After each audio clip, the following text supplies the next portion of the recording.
Manual Cinema is a very young company. I went and met the company in Chicago, where they work out of an old warehouse, and they're musicians and graphic designers and filmmakers.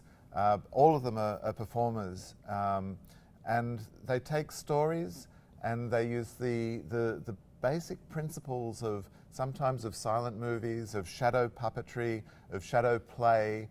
Actually, they go back to Indonesian, Javanese puppetry in a sense, without self-consciously exploring that themselves. They tell stories with music and image, really a kind of recreation of silent filmmaking in a way.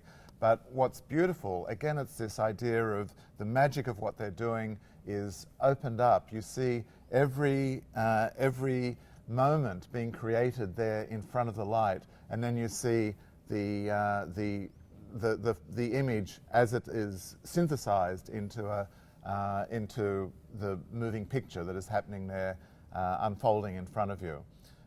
It's unlike anything I've ever seen. They took me through some of their puppets, and they use themselves as puppets. They put on little kind of extensions to their chins and things to make their profile more legible. And then at the end, everyone is invited up onto stage to explore the puppets that they've used to look at the pieces that have made the works particular. I've not seen anything like it, really. Their show, Lula del Rey, takes the idea of a girl who lives in a caravan on the edge of the desert, who becomes obsessed with a country music performer, and she travels to a big city. It looks like New York that they create to try and find this performer, and so it's a kind of classic quest, and she finds, I guess, a real and fantastic life lesson along the way. There's a second show that they're doing, which you're going to tell us about, yes. Rachel, which is new. It's a new work. It will be premiering in Chicago at the end of January in 2017, but they have agreed to bring it to Adelaide immediately after their Chicago season. It's based on Edith Nesbit's book, The Magic City.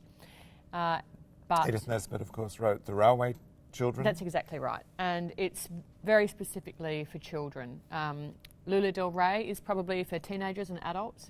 As you say, it's a kind of a coming-of-age story in many ways, but seeing this really exquisite performance form overlaid onto Edith Nesbit's really beautiful book, I think will be a fantastic event for children.